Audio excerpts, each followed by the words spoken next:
믹스커피 지금부터 꼭 이렇게 드셔야 돼요. 의사들이 적극 추천하는 방법입니다. 믹스커피는 당뇨에 안 좋다는데 먹어도 되는 거야? 요즘 이렇게 질문하고 있지 않으신가요? 결론부터 말씀드리면 어떻게 먹는지에 따라 믹스커피는 건강에 도움이 될 수도 있고 안 될 수도 있습니다. 그래서 잘 알고 먹어야 하는 거죠. 지금부터 믹스커피에 대한 모든 것을 자세히 알아볼 텐데요. 영상 끝까지 보시면 믹스커피 성분, 효능, 부작용, 건강에 어떤 영향이 있는지와 사람에 따른 하루 권장량, 믹스커피와 같이 먹으면 정말 좋은 식품까지 그동안 몰랐던 믹스커피에 대한 모든 진실 아실 거예요. 제일 먼저 기억하실 게 믹스커피의 성분인데요. 믹스커피는 과연 어떤 성분으로 만들어졌을까요? 물론 믹스커피 제조사마다 성분이 조금씩 다르지만 가장 많이 드시는 믹스커피를 기준으로 말씀을 드릴게요. 믹스커피 성분 첫 번째는 프림입니다. 프림의 원료는 코코넛의 속살인데요. 코코넛 과육에서 채취한 식물성 지방을 분말로 만들어서 믹스커피의 프림으로 사용하는 것입니다. 근데 이 프림이 지방이니까 몸에 안 좋고 콜레스테롤 수치를 높인다 하는 분들도 있고 식물성 지방이라서 오히려 몸에 괜찮다 하는 분들도 있는데요. 어떤 게 맞는 걸까요? 정확히 말하자면 프림에 들어있는 지방은 코코넛에 추출한 식물성 지방이 맞긴 하지만 콜레스테롤을 대놓고 올리는 나쁜 포화지방이 맞습니다. 그런데 여기서 기억하셔야 할 것이 있는데요. 프림에 사용되는 주요 성분인 야자유는 중쇄지방산으로 일반적인 포화지방산과는 조금 다릅니다. 이 중쇄지방산은 일반적으로 체내에서 빠르게 흡수되어 에너지원으로 전환됩니다. 또한 일반적인 포화지방산과는 다르게 심혈관 건강에 악영향을 미치지 않고 소화에도 도움을 줄 수 있는 지방산이에요. 또한 믹스커피 프림에 들어있는 포화지방산은 그 양이 완전히 적다는 것입니다. 요플레 하나 정도에 들어가 있는 양이라고 할 수 있죠. 요플레는 건강을 위해 드시잖아요. 결국 믹스커피에는 몸에 안 좋은 포화지방산이 들어있지만 소량이라서 콜레스테롤 수치에 영향이 하루 한 잔 정도로는 매우 크게 좌지우지할 수 없다고 할 수 있습니다. 그리고 콜레스테롤에 대한 것도 잘 아셔야 하는데요. 우리가 식사하면서 섭취하는 콜레스테롤은 약 20%를 차지하고 나머지 80% 정도는 필요한 만큼 신체에서 자연적으로 합성됩니다. 그렇기 때문에 단순히 커피 한 잔 정도를 마신다고 해서 콜레스테롤 수치가 급격히 올라가거나 건강에 이상을 끼칠 정도의 영향을 주지는 않는다는 거죠. 믹스커피 성분 두 번째는 설탕입니다. 설탕은 당 성분으로 칼로리가 높아서 당연히 몸에 안 좋은 걸로 알고 계실 거예요. 더군다나 믹스커피에 들어있는 설탕은 정제 과정을 거친 백설탕이라 일반적인 설탕보다 흡수 속도가 어마어마하게 빠릅니다. 즉 믹스커피를 마신 후 만족감을 쉽게 느끼는 것은 그만큼 흡수율이 빠르기 때문인데요. 이 당이 소화 과정을 거치지 않고 곧바로 혈액에 녹아들게 됩니다. 왜 안 좋은지 아시겠죠? 근데 여기서 반전이 있어요. 믹스커피에는 설탕이 5g 정도밖에 안 들어있다는 건데요. 쉽게 설명하자면 우유 200ml 한 잔이 칼로리가 135칼로리 정도 되고요. 단순당 함량은 10g 정도 됩니다. 그리고 콜라 한 캔의 칼로리는 100칼로리 정도 되고 단순당 함량이 27g 정도 됩니다. 그리고 요구르트는 큰 거 말고 작은 요구르트도 칼로리가 45칼로리에 단순당 함량도 9g 정도 되는데요. 그렇다면 믹스커피 한 잔에 들어있는 칼로리는 얼마나 될까요? 믹스커피 한 잔에는 칼로리가 50칼로리 정도 들어있고요. 단순당은 6g 정도 들어있어요. 칼로리를 먼저 보자면 작은 요구르트 한 병 정도 수준인 거예요. 콜라랑 비교해봐도 콜라 절반 정도 수준이고 우유 200ml 한 잔하고 비교하면 3분의 1 정도 되는 거예요. 우유는 건강에 좋다고 드시는 경우가 많은데 칼로리로만 보면 믹스커피가 더 좋아 보이죠? 물론 칼로리만 비교할 수는 없겠죠. 그 다음에 단순당을 한번 비교해 볼게요. 단순당이 믹스커피 한 잔이 5g인데 작은 요구르트랑 비교해도 절반 정도 수준이고 콜라 한 캔이랑 비교하면 6분의 1 정도 수준이에요. 그리고 우유 200ml랑 비교해도 절반 수준인 거죠. 이렇게 비교하면 요구르트나 우유, 콜라 절대 먹지 말아야 하는 거 아니야? 이렇게 생각하실 수 있는데 그게 아니고요. 믹스커피가 그만큼 칼로리와 단순당이 생각하시는 것보다는 적다는 거예요. 칼로리와 단순당이 높으면 당연히 몸에 안 좋을 수 있는데 생각하시는 것처럼 믹스커피에 많지 않고 적응량이니 하루에 5잔, 6잔씩 매일 꾸준히 드시는 거 아니면 심각한 질환을 초래할 만큼 영향을 끼치지는 않습니다. 그러면 하루에 몇 잔까지 먹는 게 괜찮을까요? 일단 당뇨가 있거나 당이 높으신 분들은 하루 1잔 정도가 적당한데요. 식후 3시간 정도 후에 드시는 걸 추천드립니다. 그리고 당 체크를 계속 하시니 당 수치가 높지 않으시면 2잔 정도까지 드셔도 괜찮으실 거예요. 당뇨가 없으신 일반인 분들은 하루에 2잔에서 3잔까지도 상관이 없으시고요. 그렇다고 이를 매일매일 드시는 것은 적은 양이라도 몸속에 쌓이기 때문에 그리 좋지는 않다는 거 다들 알고 계시죠? 그래도 건강을 위해 미리 예방하는 차원에서 식후 바로 드시지 마시고 2시간 정도 후에 드시면 좋습니다.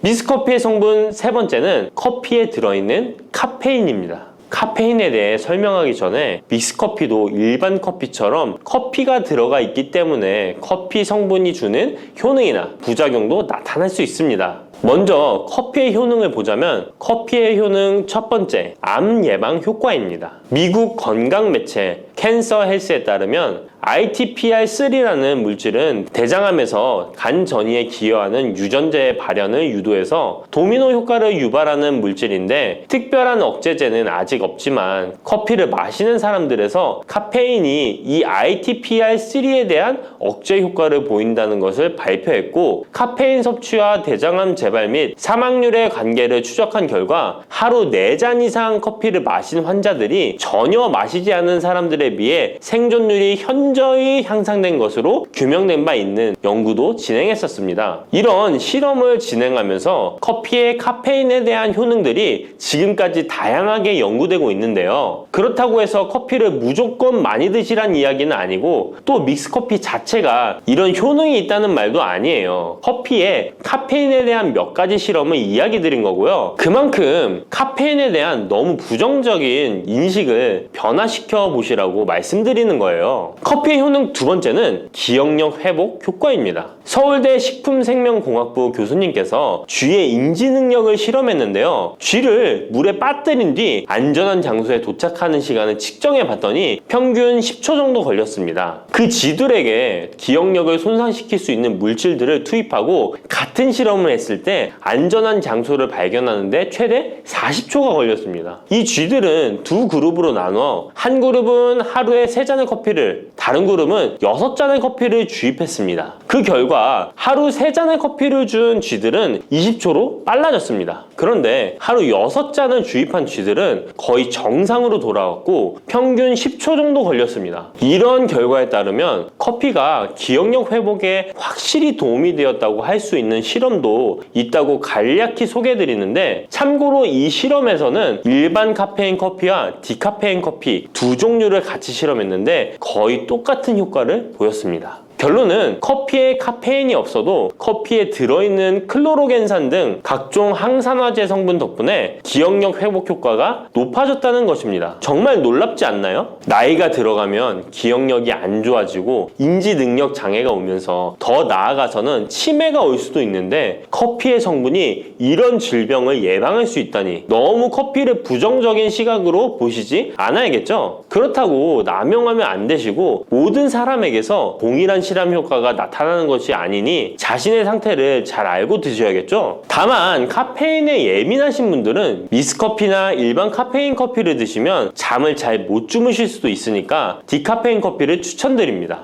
그리고 역류성 식도염, 위염 같은 위장 질환이 있으신데 커피는 드시고 싶은 분들은 될 수 있으면 디카페인 커피를 드시면 되겠죠? 커피의 효능 세 번째는 혈당 조절 효과입니다. 전 세계적으로 대사증후군을 앓고 있는 사람이 10억 명이 훨씬 넘는다고 하는데요. 이처럼 많은 사람들이 모든 질병의 근원이라고 불리는 대사증후군을 가지고 있습니다. 최근의 연구들은 커피가 대사증후군의 발병 위험을 감소시킨다는 것을 보여주고 대사증후군의 발병 위험률을 감소시킨다는 것을 보여주고 있는데요. 커피에 대한 매우 흥미로운 연구 논문을 소개하겠습니다. 이 연구는 하루에 5잔의 카페인을 마신 사람들과 카페인이 없는 커피를 마신 사람들을 비교했습니다. 카페인 커피를 마시는 사람과 카페인 없는 커피를 마시는 사람은 커피를 마시지 않는 사람에 비해 당 섭취 2시간 후 혈당이 13.1%나 크게 떨어졌습니다. 이 외에도 카페인의 혈당에 관계된 실험들도 많이 존재하는데요. 카페인도 적절한 용량, 그렇다고 음료에 들어가 있는 합성 카페인을 말씀드리는 건 아닙니다. 적절히 섭취하면 큰 부작용 없이 드실 수 있다는 것을 말씀드리는 거예요. 커피 효능, 네 번째는 다이어트 효과입니다. 다이어트라는 사람들이 운동하기 전에 커피를 마시고 나서 운동을 한다면 카페인이 신진대사를 빠르게 함으로써 운동 효과를 증진시키기 때문에 체중 감량에 도움을 줄 수 있습니다. 뿐만 아니라 커피에는 카페인 성분이 포함되어 있는데요. 당연하게도 믹스커피에 포함된 커피에도 카페인이 포함되어 있고요. 이런 카페인은 적절한 용량을 섭취한다면 신체적 피로 해소와 소화 기능 개선과 같은 효능을 누릴 수 있습니다. 오전에 커피 한 잔을 마시면 화장실에 가고 싶어지는 것도 커피에 카페인 성분이 장 운동을 활발하게 해주는데 영향을 주기 때문입니다. 카페인 성분이 장 운동을 활발하게 해주는데 영향을 주기 때문입니다. 물론 이뇨작용도 활발히 해줘서 소변도 조금 더 많이 보게 되긴 합니다. 다시 돌아가서 믹스커피에 들어있는 세 번째 성분 카페인에 대해 알아볼게요. 믹스커피에 포함된 카페인 용량은 제품마다 차이가 있을 수 있어요. 하지만 평균적으로 60mg 가량의 카페인이 한 잔 용량의 믹스커피에 포함되어 있는데요. 이는 일반적인 아메리카노 대비 3분의 1 수준에 해당하는 수치입니다. 결과적으로 믹스커피의 카페인은 일반 아메리카노보다도 훨씬 적게 들어있는 거죠. 그렇다면 식약처에서 권고하는 카페인 1일 최대 섭취량은 얼마나 될까요? 일반 성인의 경우 카페인 최대 섭취량은 400mg 정도이고요. 어린이나 청소년은 체중 1kg당 2.5mg 이하, 임산부는 200mg 정도입니다. 그러나 임산부의 경우에는 카페인이 태아에 미치는 영향이 조금이라도 있으니 안 드시는 게 좋겠죠? 콜라 한 캔에 카페인이 보통 35mg 정도 들어있으니 믹스커피가 카페인 함량도 크지 않다는 걸 알 수 있습니다. 여기서 잠깐! 그렇다면 믹스커피와 같이 먹었을 때 효과를 극대화시킬 수 있는 식품이 있을까요? 커피와 같이 먹으면 좋은 음식, 첫 번째는 강황입니다. 노란 빛깔의 강황가루를 넣은 커피를 골든 라떼라고도 부르고 있습니다. 강황이 몸에 좋다는 사실이 알려지면서 이미 미국과 유럽 등 전 세계적으로 엄청난 인기를 끌고 있는 새로운 종류의 커피 중 하나인데요. 강황에 함유된 커큐민 성분에는 강력한 항염 효과를 지니고 있어서 체내의 염증 유발 물질을 억제하며 암세포가 발생하고 증식되는 위험을 낮춰줍니다. 또한 우울증을 완화하는 데도 도움이 되며 기억력을 개선하고 치매를 예방하는 등의 다양한 효능을 가지고 있습니다. 강황 커피는 커피 한 컵에 강황 한 티스푼을 넣어 마시면 좋은데요. 강황 속의 커큐민은 우리 몸에 굉장히 흡수되기 어려운 성질을 가지고 있습니다. 그래서 세계적으로 유명한 원료 기업들은 각 기업마다의 커큐민 흡수율을 높인 특허 원료를 만들어내곤 하는데 간단하게 흡수율을 높일 수 있는 방법이 있습니다. 바로 후추입니다. 미국 텍사스 주립대학에서 실시한 연구 결과 강황의 커큐민은 후추의 페페린과 만나면 흡수율이 2000%까지 높아지는 것으로 나타났습니다. 강황 커피에 후추를 아주 살짝 넣어 드시면 건강 개선 효능을 높일 수 있으며 만약 향이 강하다고 느껴지신다면 우유를 조금만 넣어 드셔도 아주 좋습니다. 믹스커피와 같이 먹으면 좋은 음식 두 번째는 계피입니다. 커피에 계피를 넣으면 아주 향긋한 커피를 즐길 수 있어요. 후추와 정향에 이어 세계 3대 향신료 중 하나인 계피는 이미 수천 년 동안 약재로 사용되어 왔으며 여러 연구를 통해 계피의 다양한 효능이 입증되어 왔습니다. 커피의 원료 생산지인 멕시코에서도 커피에 시나몬 스틱을 넣은 커피를 즐겨 마신다고 합니다. 미국 당뇨협회가 발표한 연구에 따르면 제2형 당뇨병 환자에게 계피를 투여하자 혈당 중성지방 수치는 낮아지고 좋은 콜레스테롤 수치는 높아졌다고 해서 블랙커피에 계피 2분의 1 티스푼을 넣은 후에 섞어 마시는 것이 황금 비율이라고 하니 한번 참고해서 드셔보시면 좋을 것 같네요. 특히 혈액순환에도 아주 좋습니다. 믹스커피와 같이 먹으면 좋은 음식 세 번째는 생강입니다. 강력한 항산화 성분을 가진 생강은 커피에 넣어 함께 곁들여 마시면 생강의 알싸한 맛이 부드러워지면서 향긋한 생강커피를 즐길 수 있습니다. 생강의 매운맛을 내는 쇼가올과 진저롤 성분이 혈중 콜레스테롤을 낮춰서 동맥경화나 뇌경색 등을 예방하며 항염, 항암 효과가 뛰어나서 암을 유발하는 종양세포의 성장을 억제하는 등의 다양한 효능을 지니고 있습니다. 특히 기관지를 확장시키는 효과가 있어서 기관지염이나 천식, 비염을 달고 사시는 분들은 자주 섭취하시면 아주 좋습니다. 추가로 생강에는 디아스타제라는 단백질 분해 요소가 있어서 식후 커피에 생강가루를 넣어 마시면 장 운동을 촉진해 더부룩한 속을 해소하는 데에도 도움을 얻을 수 있습니다. 드시는 방법은 커피 한 컵에 생강가루 한 티스푼을 넣어 드시면 되고, 생강의 맛이 걱정되신다면 처음에는 조금씩 넣어서 서서히 맛을 익혀가는 것도 좋은 방법이라고 할 수 있습니다. 제가 말씀드린 방법이 무조건 믹스커피를 먹어라 먹지 말아라 하는 말은 아니고, 믹스커피에 대한 오해와 건강을 걱정하시는 분들께 어떤 식으로 먹으면 조금이나마 건강에 대한 걱정을 덜게 만들어 줄까 하는 의문에서 시작한 것이기 때문에 오해 말고 편안하게 들어주시면 좋겠습니다. 검은콩 드실 때 제발 이렇게 드세요. 그래야 내장지방 싹 녹아내리고 치매를 예방할 수 있어요. 검은콩이 건강에 좋다는 사실 모두 알고 있을 텐데요. 특히 내장지방을 없애 뱃살을 뺐는데 좋다고 알고 계실 거예요. 또한 검은콩은 혈관에 쌓이는 콜레스테롤 수치도 낮춰주는 효과가 있다고 하는데요. 그래서 볶아도 먹고 밥에 넣어서도 많이 드시지 않나요? 근데 정작 우리의 뱃살은 빠지지 않고 콜레스테롤 수치도 낮아지지 않는데요. 그건 먹는 방법에 문제가 있기 때문이에요. 물론 검은콩은 몸에 좋은 역할을 하는 효능이 많이 있지만 어떻게 먹느냐에 따라 오히려 몸에 독이 될 수도 있고 반대로 효능을 극대화시킬 수 있는데요. 그래서 검은콩에 대해 아주 잘 알고 드셔야 합니다. 이미 잘 알고 계시는 것처럼 검은콩은 대표적인 블랙푸드입니다. 물론 검은깨와 흑미도 요즘 건강식으로 많이 찾으시는 식품이고요. 블랙푸드라는 게 말 그대로 껍질이 검정색이라서 블랙푸드인데요. 그렇다면 검은콩은 도대체 뭐가 그렇게 좋은 걸까요? 검은콩의 효능 중에 첫 번째는 항산화 효과입니다. 검은콩에는 플라보노이드라는 강력한 항산화 성분이 풍부하게 들어있는데요. 플라보노이드는 식물세포에 존재하는 물질로 항산화 작용을 통해 우리 몸에 산화 스트레스를 줄여주는 역할을 합니다.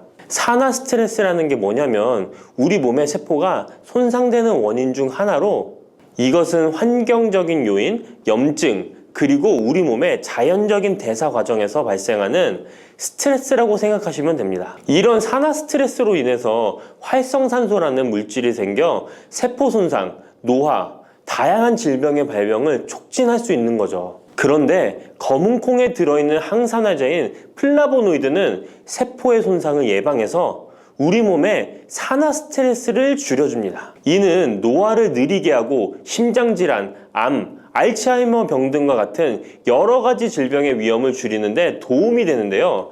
그렇기 때문에 검은콩은 플라보노이드 함량으로 인해 우수한 항산화 식품으로 간주됩니다. 검은콩의 효능 두 번째는 혈당 조절에 좋습니다. 혈당이란 간단히 말하면 우리 몸에서 음식을 소화하면서 만들어지는 당을 말하는 건데요.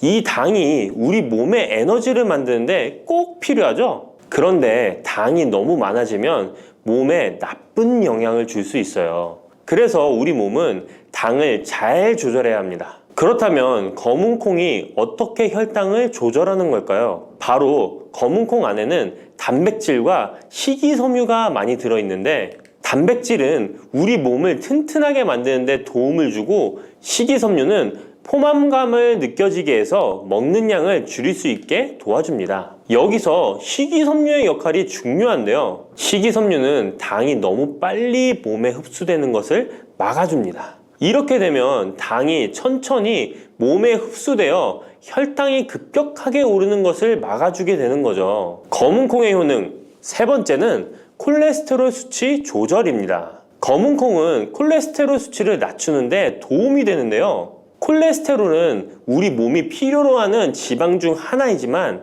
이게 너무 많으면 혈관을 막아 심근경색이나 뇌혈관 질환을 일으키는 원인이 되는 거죠.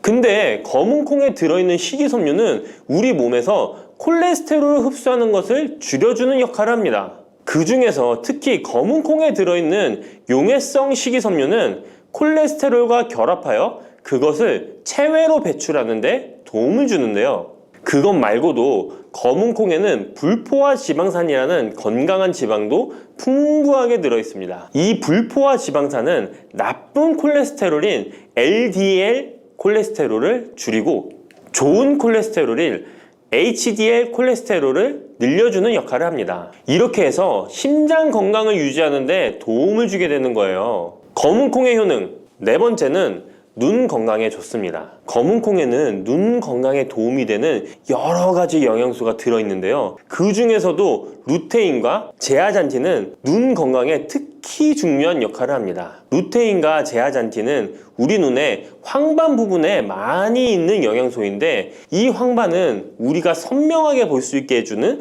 중요한 부분입니다. 루테인과 제아잔틴은 이 황반을 보호해주고 밀도를 유지시켜 눈의 노화를 막아주고 블루라이트와 같은 UV 파장의 빛으로부터 보호하는 역할을 하게 되는 거죠. 특히 루테인과 제아잔틴은 황반병성이라는 눈 질환을 예방하는 데 도움을 주는데요. 황반병성은 우리가 나이를 먹으면서 발생할 수 있는 눈의 질환으로 이 증상이 심해지면 시력을 잃게 만드는 주요 원인 중 하나입니다. 검은콩의 다섯 번째는 뼈를 튼튼하게 해줍니다. 검은콩은 뼈 건강에도 도움이 되는 여러 가지 영양소를 함유하고 있는데요. 그 중에서도 칼슘과 마그네슘이 뼈 건강에 특히 중요한 역할을 합니다. 먼저 칼슘은 우리 뼈와 이를 지탱하는 치아를 만드는 주요 성분입니다.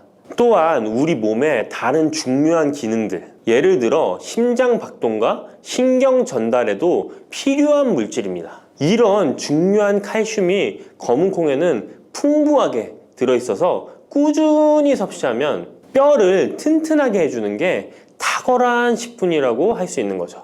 그리고 마그네슘도 뼈 건강에 중요한 역할을 하는 미네랄인데요. 마그네슘은 칼륨이 우리 뼈에 제대로 흡수되는 것을 도와줍니다. 또한 이 마그네슘은 뼈의 구조를 유지하는 데 필요하며 뼈를 강하게 만드는 데 도움을 줍니다. 검은콩의 효능 여섯 번째는 피부 노화를 막아주는 효능이 있습니다. 검은콩에 들어있는 비타민 E, 아미노산, 그리고 항산화 성분이 피부 건강에 특히 중요한 역할을 합니다. 먼저 비타민 E는 피부를 보호하는 데 중요한 역할을 합니다. 비타민 E가 피부의 수분을 유지하는 데 도움을 주는데요. 추가로 비타민 E는 피부의 재생을 지원하고 피부 표면의 건강을 유지하는 데 필요한 지방산을 보호하는 역할까지 합니다. 이것뿐만 아니라 검은콩에 들어있는 아미노산은 우리 몸에 단백질을 만드는 데 필요한 성분인데요. 이게 왜 피부에 좋냐면 우리의 피부는 대부분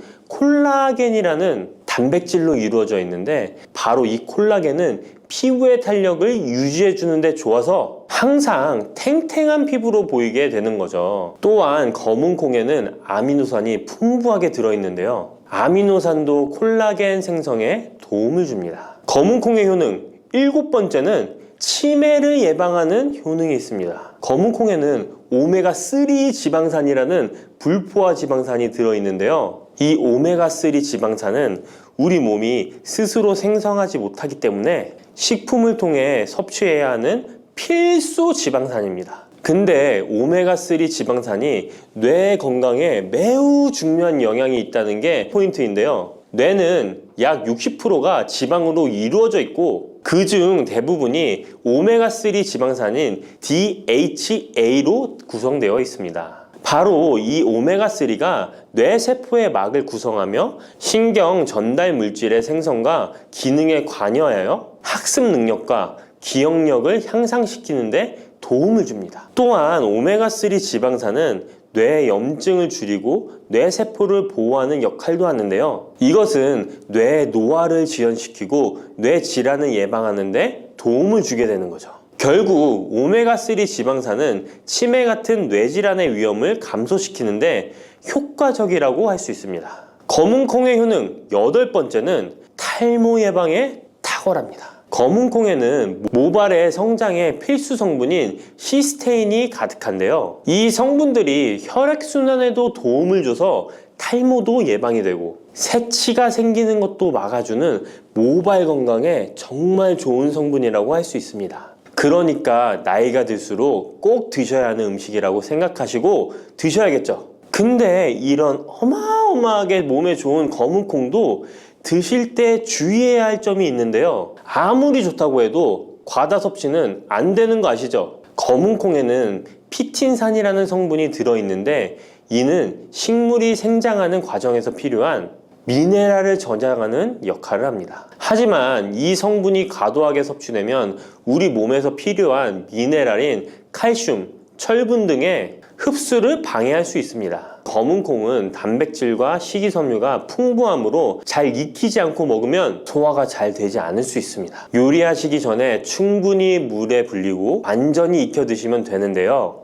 하루 섭취 권장량은 50g 정도로 종이컵 1컵 정도 양이면 충분하다고 할 수 있습니다. 밥하실 때 특히 서리태 같은 검은콩 많이 넣어 드시잖아요. 오늘부터는 충분히 물에 불리고 무조건 많이 넣는다고 좋은 건 아니니 적당량을 잘 넣어서 드시면 좋겠습니다. 근데 검은콩 드실 때 다른 음식들과 같이 먹게 되는데요. 밥 지을 때 넣거나 다른 음식과 같이 먹기도 하는데 같이 먹으면 오히려 독이 되는 음식이 있다는 거 아시나요? 검은콩과 함께 먹으면 독이 되는 음식 첫 번째는 우유입니다.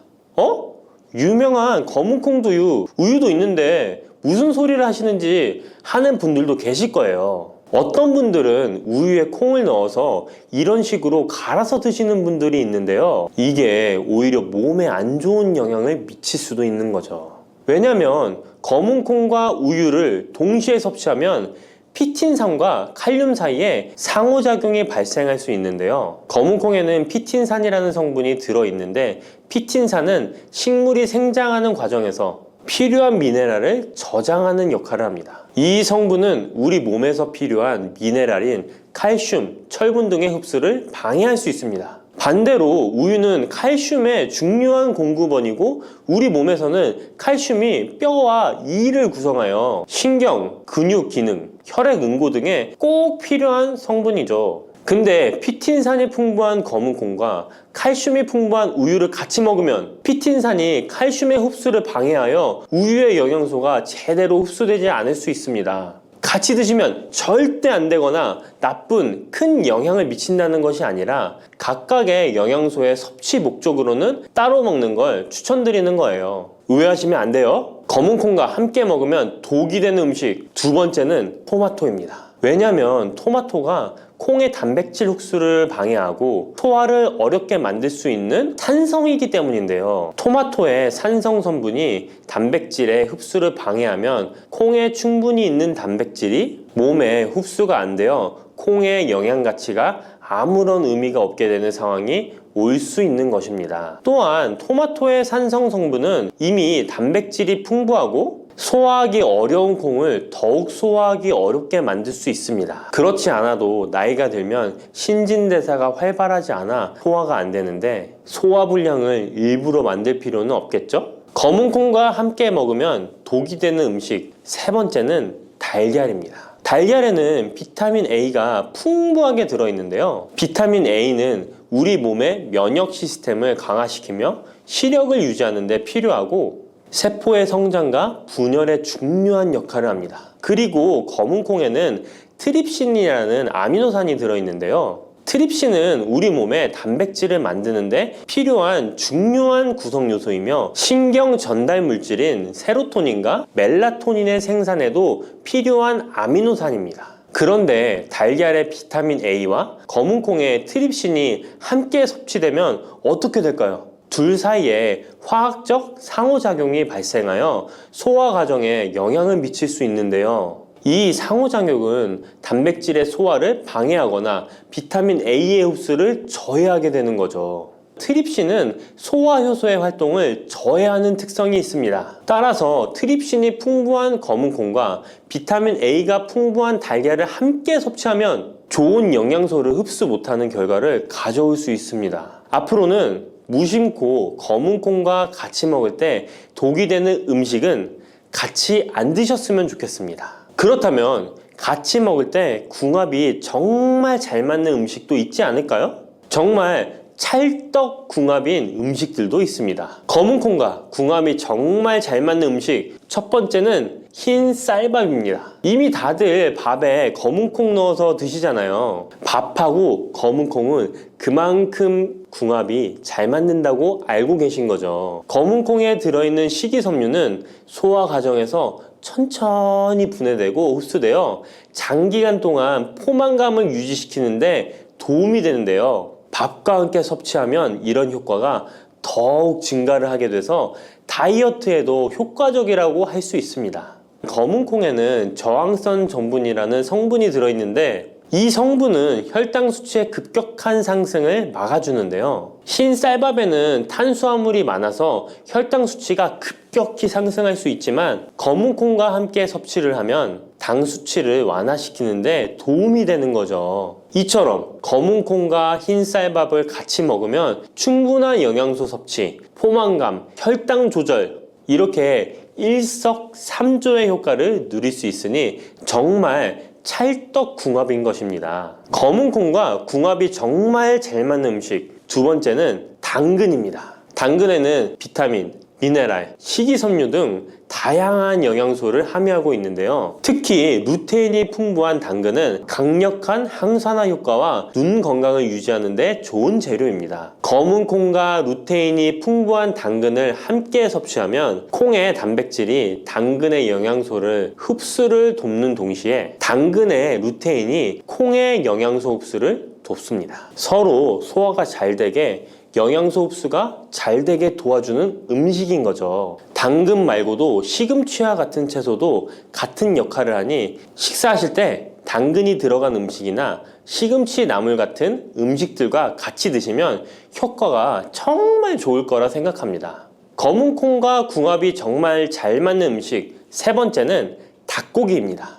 검은콩은 식물성 단백질의 좋은 원천이라고 잘 알고 있을 거예요. 근데 식물성 단백질은 동물성 단백질에 비해 필수 아미노산의 비율이 적은데요. 필수 아미노산은 우리 몸이 스스로 생산할 수 없는 아미노산으로 반드시 음식을 통해 섭취해야 하는 성분입니다. 닭고기는 동물성 단백질의 좋은 원천이며 모든 필수 아미노산을 골고루 함유하고 있습니다. 따라서 검은콩과 닭고기를 함께 섭취하면 두 가지 종류의 단백질이 서로를 보완하게 되는데요. 이렇게 함께 섭취하면 검은콩에서는 얻을 수 없는 필수 아미노산을 닭고기에서 보충할 수 있습니다. 반대로 동물성 단백질만을 섭취할 때보다 식물성 단백질의 섭취 비율을 늘려주는 것은 심혈관 건강에도 정말 좋은 효과를 볼 수 있습니다.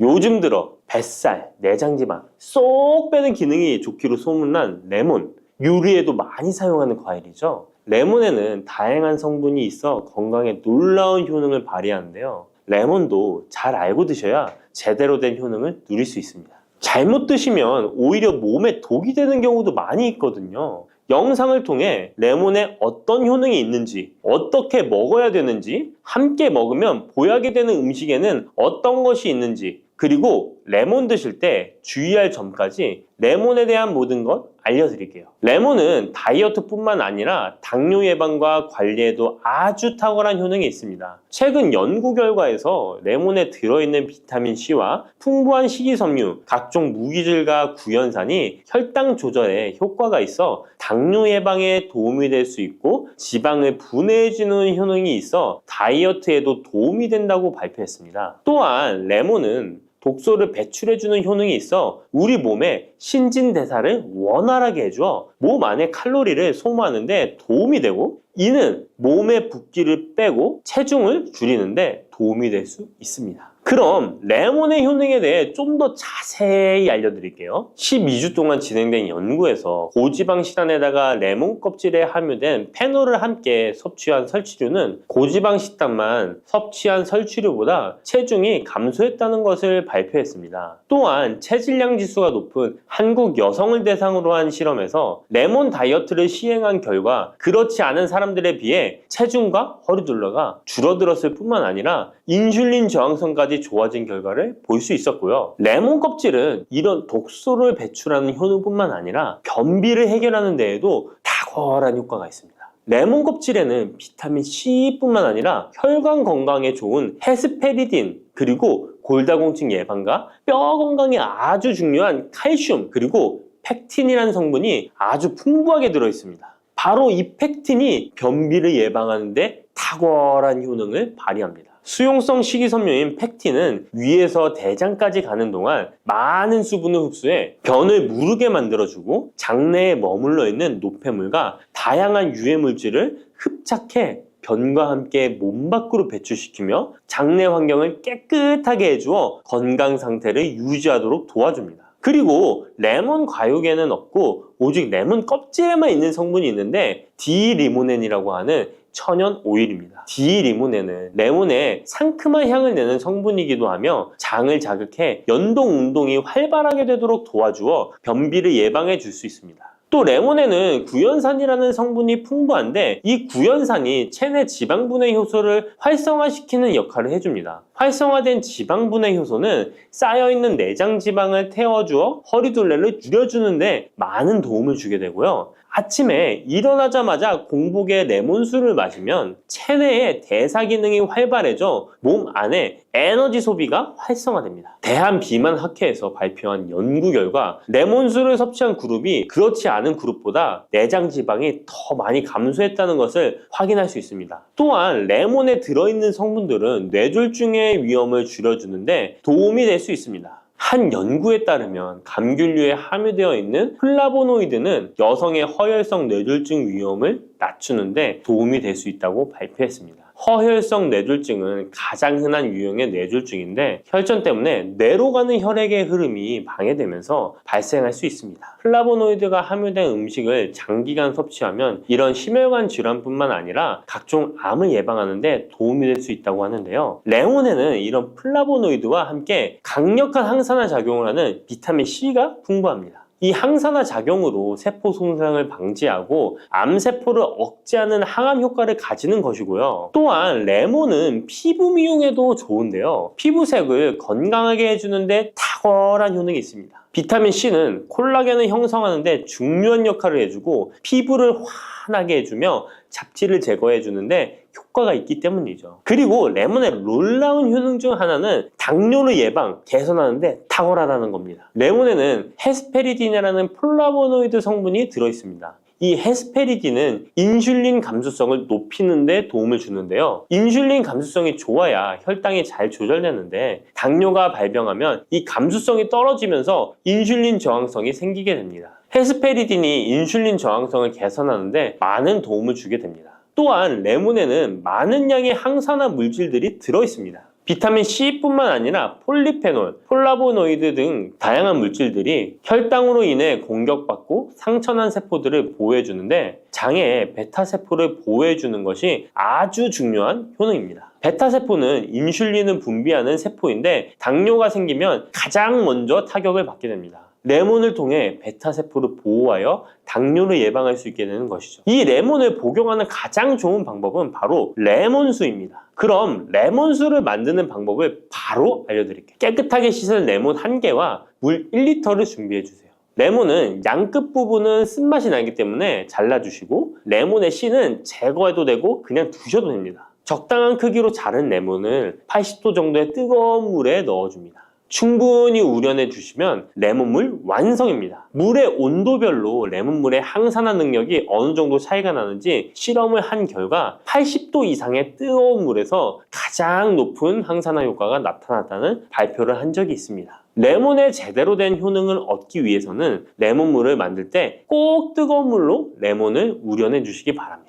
레몬물은 실온에서 어느 정도 식힌 후 미지근해졌을 때 마시면 됩니다. 레몬의 산미가 강해 드시기 힘드신 분들은 물을 충분히 더 희석하여 드시다가 적응이 되면 물의 양을 줄이시면 됩니다. 이런 레몬수를 만들어 드실 때 주의할 점이 있는데요. 첫 번째는 반드시 충분한 양의 레몬을 넣어야 한다는 것입니다. 레몬수를 만들 때 레몬 자른 것 몇 조각을 넣어 드시는 경우가 있는데 이 정도는 충분하지 않습니다. 물 1리터에 레몬 1개 정도 우려서 드셔야 레몬의 효과를 볼 수 있습니다. 두 번째는 설탕을 넣으면 안 된다는 것입니다. 레몬의 신맛이 강해 먹기 힘든 분들이 종종 설탕을 넣어 드시는데 그렇게 하시면 오히려 우리 몸에 독이 됩니다. 레몬수의 맛을 위해 설탕을 넣다 보면 설탕을 과하게 드실 수 있기 때문에 넣지 않는 것이 좋습니다. 그리고 세 번째는 레몬을 세척할 때 깨끗하게 하셔야 되는데요. 깨끗하게 세척한다고 식초, 베이킹소다를 많이 사용하시잖아요. 하버드 대학 연구 결과가 있는데요. 레몬은 물에 2분 정도 담가 두었다가 흐르는 물에 잘 씻어주면 농약은 100% 제거된다고 합니다. 그런데 일반적인 상식과는 달리 베이킹소다와 식초를 사용하게 되면 농약이 일부 남아있다는 것을 발표했습니다. 레몬을 세척할 때는 아무것도 넣지 않는 깨끗한 물을 사용하시기 바랍니다. 다음으로 레몬과 함께 먹으면 시너지 효과를 내는 음식을 알려드릴게요. 첫 번째는 바로 계피입니다. 레몬과 계피를 함께 사용하여 약으로 쓰기도 하는데요. 레몬과 계피를 함께 먹으면 면역 체계를 강화해 주는데 도움이 됩니다. 계피는 향긋한 향과 매운맛이 특징인데 소화를 도와줄 뿐만 아니라 혈당 조절에도 탁월한 효능이 있습니다. 또한 레몬에는 염증을 억제하고 수치를 줄여주는 산화 방지제가 풍부한데 레몬과 계피를 지속적으로 섭취하면 강력한 항염 작용이 나타나 관절염에도 많은 도움을 받을 수 있습니다. 또한 레몬과 계피는 다이어트에도 많은 도움을 줄 수 있는데요. 계피는 혈액 속에 인슐린과 탄수화물 수치를 조절해 복부의 지방이 쌓이지 않도록 도와주기 때문입니다. 그리고 레몬은 고구마와 함께 드셔도 좋은데요. 고구마는 베타카로틴, 비타민C, 식이섬유 등이 풍부하게 함유되어 있어 염증을 감소시키고 안구세포를 보호하는 효과가 있는데요. 항산화제인 베타카로틴이 매우 풍부해서 안구 건조증의 위험을 줄이고 눈 건강에 많은 도움을 줄 수 있습니다. 레몬도 비타민C와 다양한 항산화 물질을 함유하고 있어 함께 섭취하면 항산화 효과를 더욱 높일 수가 있겠습니다. 부추와 이것을 함께 드시면 죽어가던 혈관이 살아나고 치매가 예방됩니다. 부추에는 항산화 성분과 각종 비타민, 칼슘, 칼륨 등의 미네랄 성분이 풍부하여 간 해독에 좋고 콜레스테롤을 낮추며 당뇨 예방과 조절에 도움이 되고 심혈관 질환을 예방하는 데에도 탁월한 효능이 있습니다. 부추가 건강에 도움이 된다는 사실은 많은 분들이 알고 계시지만 부추의 효능에 대해 자세히 알고 계신가요? 부추의 효능, 함께 먹으면 보약이 되는 음식과 부추를 드실 때 주의할 점, 그리고 부추의 특별한 조리법까지 모두 알려드릴게요. 같이 먹으면 좋은 음식 첫 번째는 두부입니다. 두부는 기본적으로 단백질이 풍부하며 리놀렌산, 레시틴, 피토스테롤 등의 성분이 풍부해서 몸 안에 콜레스테롤 수치를 낮춰주고 혈액순환을 원활하게 하여 동맥경화, 심근경색, 뇌출혈 등의 심혈관 질환을 예방할 수 있습니다. 그리고 두부는 체력과 근력을 유지하는 데 큰 도움을 주는데요. 바로 두부의 풍부한 단백질 때문이죠. 근육은 매일 일정량이 새로운 근육으로 대체되기 때문에 매일 단백질을 공급해줘야 하는데요. 우리 몸에 단백질을 공급해주기 위해 정말 유용한 음식이 두부인 것이죠. 또한 두부에는 콜린이 풍부한데 콜린은 알츠하이머성 치매를 예방하는데 탁월한 효능을 발휘합니다. 그리고 두부는 건강하게 장수하는 데 도움이 되는데요. 많은 과학자들의 연구 결과 건강하게 장수한 사람들의 특징이 식물성 단백질을 꾸준히 섭취했다는 사실을 발견했고, 동물성 단백질을 식물성 단백질로 바꿔 섭취했을 때 사망의 위험성이 낮아진다는 연구 결과도 있습니다. 이런 두부와 부추가 만나게 되면 심혈관 질환을 예방하는데 시너지 효과가 나오게 됩니다. 부추에 풍부한 황화아릴 성분이 혈관 내의 노폐물을 제거해주고 나쁜 콜레스테롤도 녹여주는 효과가 있는데요. 그렇게 되면 혈액은 깨끗해지고 혈액순환이 원활하게 되어 심혈관 질환을 예방할 수 있습니다. 그리고 부추에는 칼륨이 풍부한데요. 칼륨은 혈관 내에 나트륨을 배출해주는 작용을 합니다. 나트륨의 농도가 높아지면 고혈압이 발생하고 증세가 심해지면 치매까지 유발할 수 있는데요. 부추의 칼륨이 나트륨을 배출해 주어 혈관의 문제를 미리미리 예방하여 고혈압뿐만 아니라 혈관성 치매까지 예방하는 효과를 누릴 수 있답니다. 문제는 부추를 먹어 이렇게 혈액순환이 좋아진다 해도 혈관 내에 호모시스테인이라는 성분은 부추를 드시는 것으로는 해결되지 않습니다. 호모시스테인은 체내에서 메티오닌이 대사되는 과정에서 생성되는 아미노산입니다. 이 호모시스테인이 혈관에 쌓이게 되면 혈관을 손상시키고 혈액 응고를 촉진하므로 심혈관 질환이 급증할 수 있습니다. 그런데 이때 두부를 함께 드시게 되면 혈관 내 호모시스테인을 제거하는데 놀라운 효과를 볼 수 있는데요. 바로 두부의 풍부한 엽산이 호모시스테인을 몸 밖으로 배출해 주는데 탁월하기 때문이죠. 이 엽산이 호모시스테인을 다시 메티오닌으로 전환시켜 독성을 완화시킬 수 있습니다. 앞에 말씀드렸다시피 두부에 단백질이 풍부하다는 사실은 알고 계실 거예요. 그런데 단백질의 양이 고기보다 훨씬 많다는 사실은 모르셨죠? 나이가 들수록 고기가 소화가 잘 안 되어 잘 안 드시게 되는 분들이 많이 있습니다. 그리고 우리나라 성인들의 단백질 섭취량이 많이 부족하다는 통계 자료도 있습니다. 두부를 드시게 되면 부족한 단백질을 충분히 보충해 주어 근육을 튼튼하게 하는 데 도움이 되고, 이는 관절염과 통증을 예방하는 데에도 도움이 되는 것이죠. 그리고 두부에는 이소플라본이란 성분이 많이 들어있는데요. 이소플라본은 칼슘의 흡수를 도와주고 뼈에서 칼슘이 빠져나가는 증상까지 막아주는 효능이 있습니다. 이런 효능으로 노년기 골다공증을 예방하는 데 큰 역할을 해줄 수 있죠. 다만 이런 두부는 찬 성질을 가지고 있어 몸이 찬 분들이 드시면 소화가 잘 안 될 수 있는데요. 부추와 함께 드시면 이런 문제를 해결할 수 있습니다. 부추는 따뜻한 성질을 가지고 있기 때문에 두부의 찬 성질을 중화시켜 줄 수 있습니다. 그럼 두부와 부추를 함께 드시는 방법 알려드릴게요.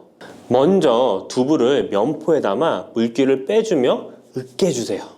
으깬 두부와 잘게 썬 부추에 계란을 넣어 반죽을 해줍니다. 그리고 달궈진 팬에 기름을 넣어 주시는데요. 이때 기름은 오메가3가 풍부한 올리브유나 들기름을 사용해 주세요. 반죽을 넣고 잘 부쳐주면 두부 부추전이 완성됩니다.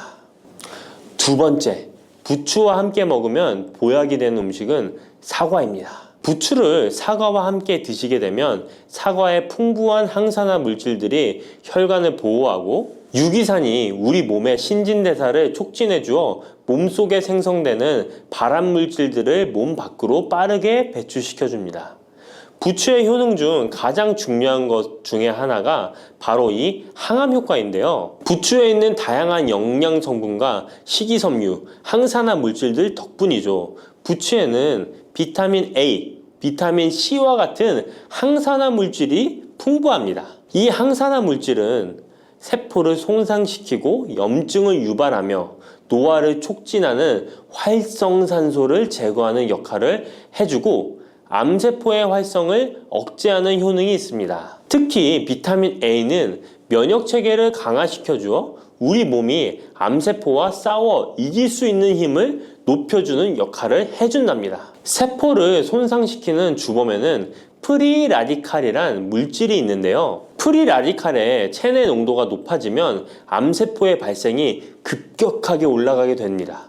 이런 나쁜 물질을 부추의 비타민 C와 비타민 E가 제거해 주어 암을 예방하는 효과가 있다는 것이죠. 그리고 부추와 사과에는 수용성 식이섬유가 많이 들어있는데요. 이 식이섬유는 소화 기능을 건강하게 유지할 뿐만 아니라 특히 대장암 같은 소화계통의 암을 예방하는 데 큰 도움을 줍니다. 그리고 식이섬유가 풍부한 부추와 사과는 혈당 관리에 도움을 주어 당뇨를 예방하고 개선하는 데 큰 역할을 하는데요. 식이섬유는 혈관 내에 콜레스테롤을 배출하는 데 도움을 주고 당 성분이 장에서 천천히 흡수되도록 해주어 혈당이 급격히 오르는 것을 방지해 줍니다. 이렇게 되면 췌장에서 인슐린이 분비되는데 충분한 시간을 벌어주어 췌장이 혹사되는 것도 예방해 주는 것이죠. 그럼 부추와 사과는 어떻게 드시면 좋을까요? 먼저 각종 채소로 샐러드를 만들어 드실 때 부추와 사과를 채를 썰어 함께 드셔도 정말 맛있게 드실 수 있습니다. 그리고 부추와 사과를 함께 갈아서 주스로 만들어 드셔도 좋은데요. 만드는 방법도 아주 간단합니다. 먼저 잘 씻은 부추를 적당한 크기로 잘라주시고 사과도 가운데 씨를 빼고 적당하게 잘라줍니다. 믹서기에 넣고 물 1컵, 올리브 오일을 1스푼 넣어줍니다. 올리브 오일을 넣으면 부추의 영양성분 흡수율을 몇 배나 올려줄 수 있습니다. 이렇게 넣고 갈아주기만 하면 부추 사과 주스 완성입니다. 세 번째, 부추와 함께 먹으면 보약이 되는 음식은 돼지고기입니다. 부추의 강력한 생명력은 지친 간을 되살리는데도 그 효능이 뛰어나 간에 쌓인 독소를 제거하는데도 효과적인데요. 부추에 함유된 베타카로틴과 클로로필 같은 간세포를 보호하고 간의 재생을 촉진해주는 역할을 해줍니다. 그리고 부추에 함유된 사포닌 성분은 지방간을 예방하고 간의 부담을 덜어주는데 많은 도움을 줄 수 있습니다. 또한 황화알릴이라는 성분이 풍부한데 이 성분은 간의 면역력을 강화해주고 간의 여러 질환을 예방해주는 효능이 있습니다. 여러분 혹시 글루타치온이라는 영양제 들어보셨나요? 부추에는 체내에서 이 글루타치온을 합성할 때 필요한 황화합물이 풍부하여 간의 해독작용을 높여줄 수 있습니다.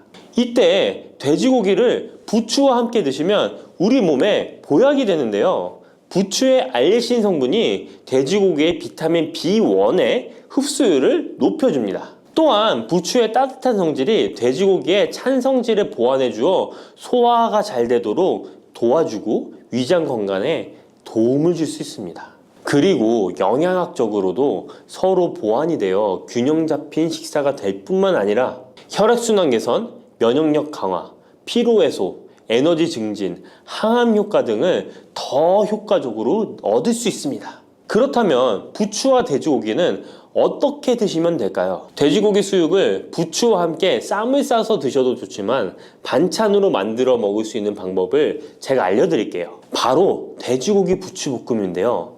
먼저 부추를 적당한 크기로 잘라 준비해 주시고 돼지고기는 길쭉하고 얇게 썰어줍니다. 잘 달궈진 팬에 올리브유를 둘러주시고 부추와 돼지고기를 한 번에 넣고 볶아줍니다. 이때 대파와 다진 마늘을 넣어주시고 간장으로 간을 해주시면 됩니다. 다 볶아진 후에 들기름을 살짝 곁들여 주시면 고소함이 폭발할 뿐만 아니라 영양도 만점인 보약 반찬이 완성됩니다. 참고로 돼지고기 대신 오리고기를 사용해도 훌륭한 요리가 된답니다. 네 번째, 부추와 함께 먹으면 보약이 되는 음식은 브로콜리입니다. 브로콜리는 세계 10대 슈퍼푸드 중 하나로 선정될 만큼 건강에 좋은 채소입니다. 브로콜리에는 항산화 물질인 비타민 E, 베타카로틴, 비타민 C 등이 풍부하게 함유되어 있어 혈관 속의 활성산소를 제거하여 세포의 노화를 방지하는 효과가 있습니다. 그리고 설포라판이라는 항암 성분도 풍부하여 암세포의 성장을 억제하고 암 예방에 효과적인 놀라운 식물이죠. 또한 비타민 A가 풍부하여 눈 건강에도 아주 좋은 효능을 발휘합니다. 이 비타민 A는 부추에도 풍부하여 함께 드실 때 시너지 효과를 누릴 수 있게 되는데요. 비타민 A는 로놉신의 합성을 도와 야맹증을 예방해주고 눈의 점막을 만들어내는 효능이 있어 안구 건조증을 예방하고 눈시림 증상을 완화시켜줄 수 있습니다. 또한 비타민 C는 활성산소를 제거하여 안구세포를 보호해주고 눈의 혈관을 건강하게 유지시켜주어 망막이 손상되는 것을 막아줍니다. 이런 효능으로 눈이 충혈되는 것과 통증을 완화시켜줄 수 있습니다. 눈 질환 중에 황반변성은 노인의 실명 원인 1위로 매우 위험한 질병인데요. 부추와 브로콜리에 풍부하게 들어있는 비타민 E가 예방해 줄 수 있습니다. 황반변성은 안구의 급격한 노화로 인해 발생하는데 비타민 E가 노화를 막아주는 효능이 있어 황반변성을 예방하는 데 도움을 줍니다. 이 비타민 E는 비타민 C, 비타민 A와 함께 먹을 때 우리 몸에서 흡수율이 올라가는데요. 그렇기 때문에 부추와 브로콜리를 함께 먹으면 눈을 건강하게 하는데 높은 시너지 효과를 가질 수 있습니다. 그렇다면 부추와 브로콜리는 어떻게 드실 수 있을까요? 지금 바로 함께 먹는 특급 조리 방법을 알려드릴게요. 잘 씻은 부추를 적당 크기로 잘라 준비하고 브로콜리는 송이를 나누어 끓는 물에 부추와 함께 살짝 데쳐줍니다. 데친 부추와 브로콜리는 찬물에 헹군 후에 물기를 제거합니다. 간장, 식초, 설탕, 다진 마늘, 참기름을 섞어 양념장을 만들어 부추와 브로콜리를 골고루 묻혀줍니다. 마지막으로 통깨를 뿌려주면 맛있는 부추 브로콜리 무침이 완성됩니다. 이렇게 몸에 좋은 부추도 주의해야 할 사항이 있습니다. 돼지고기와 함께 먹을 때는 좋지만 소고기와는 함께 먹지 않는 것이 좋습니다. 소고기는 부추와 비슷하게 따뜻한 성질을 가지고 있습니다. 부추와 함께 드시게 되면 뜨거운 성질이 강화되어 위와 장 등의 소화기관에 강한 자극을 주게 되어 소화불량을 일으키고 복통이나 설사를 유발할 수 있습니다. 너무 많이 드시게 되면 그 열로 인해 두통과 불면증까지 오는 경우도 있습니다. 그리고 신장 기능이 약하신 분들도 부추를 드실 때 주의하시는 게 좋은데요. 그 이유는 부추의 풍부한 칼륨 때문입니다. 칼륨이 몸속에 나트륨을 배출해주는 효능이 있지만 신장이 약하신 분들이 부추를 과하게 드시게 되면 많은 양의 칼륨이 몸에 들어오게 되고 약한 신장이 칼륨을 몸 밖으로 잘 배출해주지 못하게 됩니다. 그렇게 되면 고칼륨 혈증이 나타나 근육이 약화될 수 있고 심장 박동이 불규칙해질 수 있으며 심하면 호흡곤란을 초래하기도 합니다. 따라서 신장 질환이 있으신 분들은 몸 상태를 보면서 소량씩 드시는 게 좋겠습니다.